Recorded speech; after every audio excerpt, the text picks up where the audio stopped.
السلام علیکم ورحمۃ اللہ وبرکاتہ۔ مغرب سے کچھ صاف صاف باتیں، قسط نمبر 19، مظلوم انسانیت۔ یہ مضمون دراصل اردو میں لکھا گیا تھا جو تعمیر لکھنؤ میں 1949 میں شائع ہوا تھا۔ بعد میں اس کا عربی ترجمہ مولانا محمد رابع صاحب ندوی کے قلم سے رسالہ ثقافت مصر میں شائع ہوا۔ موضوع کی مناسبت سے اصل مضمون شامل کتاب کیا جا رہا ہے۔ آنکھوں کی سوئیاں۔ ہندوستان کی کہانیاں اپنے اندر بڑی بڑی حقیقتیں رکھتی ہیں۔ ایسا معلوم ہوتا ہے کہ اس ملک کے حکیموں نے زندگی کے بڑے بڑے فلسفیوں کے عام فہم اور دلچسپ ترجمے کر دیے ہیں، یا خشک حقیقتوں کو چلتی پھرتی زندگی میں منتقل کرنے کی کوشش کی ہے۔ ہم ان چھوٹی چھوٹی کہانیوں کی مدد سے زندگی کے بہت سے حقائق کو ذہن کی گرفت میں لا سکتے ہیں۔ بچپن میں جو کہانیاں ہم نے سنی تھیں اور دماغ کی سلوٹوں میں کہیں چھپی رہ گئی تھیں، ان میں سے کوئی ایسی کہانی بھی تھی جس میں کسی مظلوم عورت کی داستان درد بیان کی گئی تھی، جس کے سارے جسم میں سوئیاں چبھی ہوئی تھی۔ اس کی سوکن سارے دن اس کی سوئیاں نکالتی تھی، لیکن آنکھوں کی سوئیاں قصدن چھوڑ دیتی تھی اور رات ہو جاتی تھی۔ دوسرے دن پھر نئی سوئیاں چبھ جاتی تھی اور پھر وہ سوئیاں نکالتی تھی، لیکن آنکھوں کی سوئیاں چھوڑ دیتی تھی۔ ہم کو کہانی کے صرف اتنے ہی حصے سے غرض ہے۔ آپ غور کریں گے تو مظلوم انسانیت کے ساتھ زمانہ دراز سے یہی معاملہ درپیش ہے۔ اس کا سارا جسم سوئیوں سے چھلنی ہو رہا ہے، جسم کے ہر حصے میں ظالم سوئیاں چبھ رہی ہیں۔ کچھ ہمدرد ہاتھ اس کی یہ سوئیاں نکالنے کے لیے بڑھتے ہیں، لیکن ہر مرتبہ آنکھوں کی سوئیاں چھوڑ دیتے ہیں اور اس کی نجات کا کام ناتمام رہ جاتا ہے، جس کا نتیجہ یہ ہوتا ہے کہ دوسرے روز وہ اسی طرح مجروح اور مبتلا نظر آتی ہے اور اثر نو محنت کرنا پڑتی ہے۔ انسانیت ایک مکمل انسانی جسم اور وجود کی نمائندہ ہے۔ وہ انسانی زندگی کے تمام شعبوں کی جامع ہے۔ اس کے ساتھ جسم بھی ہے، پیٹ بھی ہے، دل بھی ہے، دماغ بھی ہے، روح بھی ہے۔ ان تمام حصوں کے ساتھ کچھ مصائب و آلام بھی ہیں۔ یہ اس کے جسم کی سوئیاں ہیں جو اس کو زار و نزار کیے ہوئے ہیں۔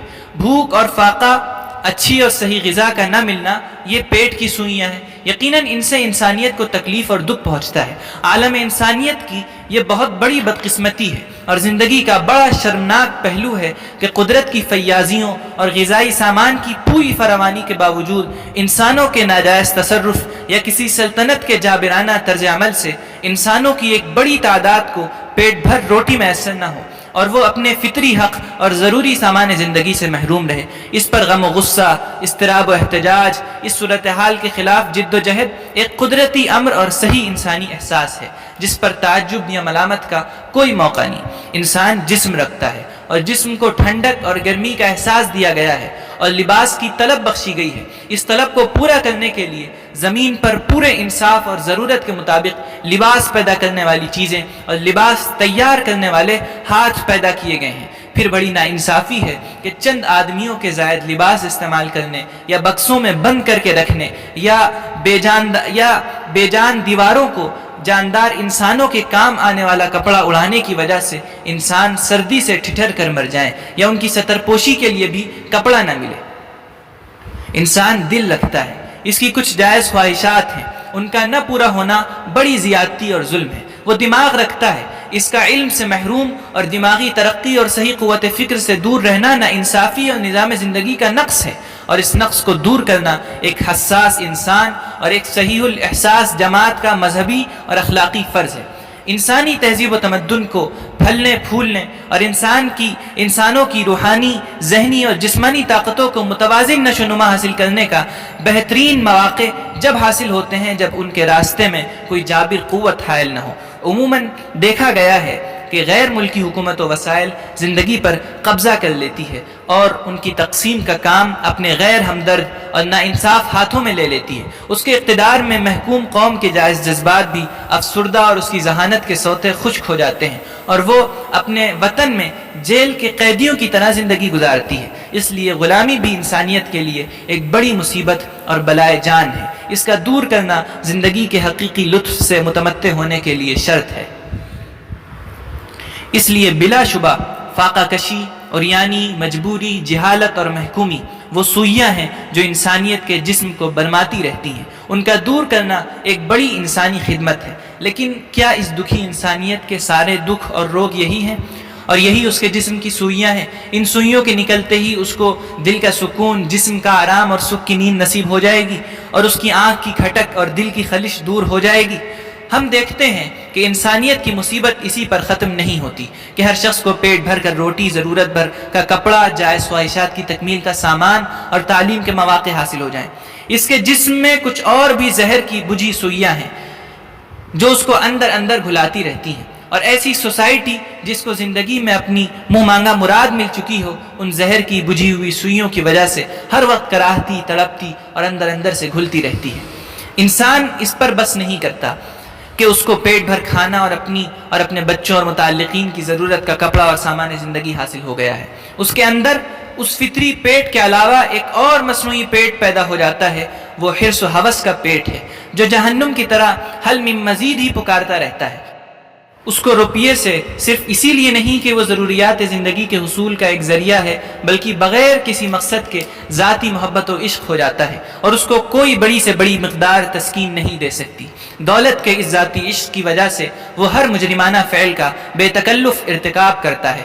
رشوت ستانی، چور بازاری، نفع اندوزی اس ذہنیت اور مزاج کی ادنا کرشمہ ہے۔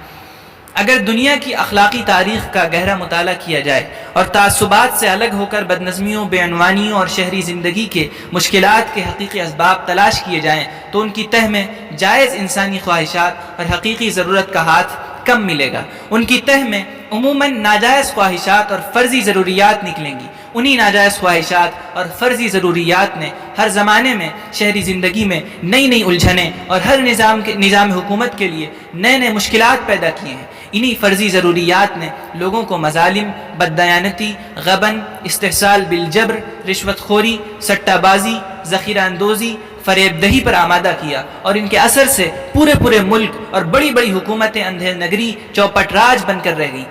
آج بھی اگر موجودہ مشکلات اور شکایت کی تحقیق کی جائے تو صاف نظر آئے گا کہ موجودہ پریشانی اور بے اطمینانی کا سبب یہ نہیں ہے کہ ملک کے لوگوں کی بڑی تعداد یا اکثریت کو ضروریات زندگی میسر نہیں اور اس کی جائز خواہشات پوری نہیں ہوتی، اور اس ملک میں بھوکوں اور ننگوں کی زیادتی ہے۔ انصاف سے اگر دیکھا جائے تو ان بھوکوں اور ننگوں نے کسی کی عافیت تنگ نہیں کی۔ عافیت ان لوگوں نے تنگ کی ہے جن کے پیٹ بھرے ہوئے ہیں لیکن ان کا دل دولت سے کبھی نہیں بھرتا۔ حقیقی ضروریات کا نام بدنام ہے، ان کی فہرست کچھ طویل نہیں، ساری خرابی فرضی ضروریات نے پیدا کی ہیں جن کی فہرست ہمیشہ بڑھتی رہتی ہے، اور کبھی اتنی بڑھ جاتی ہے کہ پورے محلے اور کبھی پورے شہر کی دولت ایک فرد کے لیے کافی نہیں ہوتی۔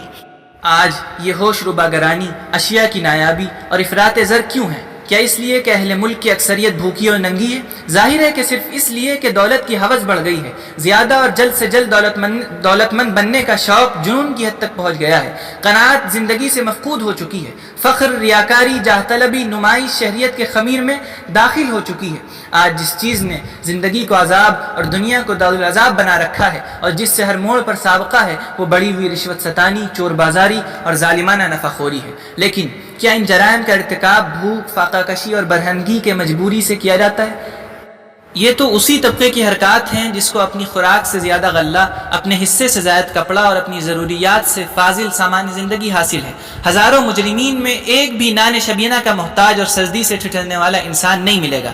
یہ متوسط اور دولت مند طبقے کے اعمال ہیں جس کے پاس ضروریات زندگی میں سے کوئی چیز کم اور ارتکاب جرم کے لیے کوئی مجبوری نہیں۔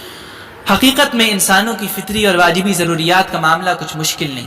یہ بالکل ممکن ہے کہ ایک ملک میں ہر شخص کو پیٹ بھر کر کھانا، ضرورت کا کپڑا اور سامان زندگی میسر ہو جائے، لیکن کیا دنیا کی کوئی بڑی سے بڑی حکومت اور بہتر سے بہتر نظام کسی مختصر سے مختصر آبادی کے لیے بھی اس کی فرضی ضروریات مہیا کر سکتا ہے، اور کسی ایک انسان کے بھی مصنوعی پیٹ کو بھر سکتا ہے، جس کی جھوٹی بھوک سارے انسانوں کا رزق کھا کر بھی نہیں مٹتی؟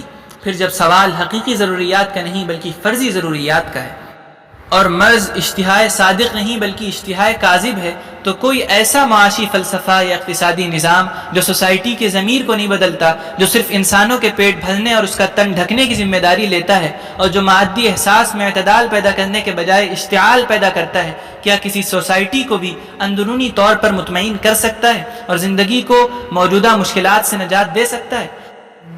اب اس مضمون کے اختتام کے ساتھ یہ ویڈیو بھی ختم ہوتی ہے۔ اگر آپ بھی اس کتابی سفر میں ہمارے شریک رہنا چاہتے ہیں تو سبسکرائب کریے اس چینل کو اور بیل آئیکن کا بٹن ضرور دبائیں۔ جزاک اللہ خیر۔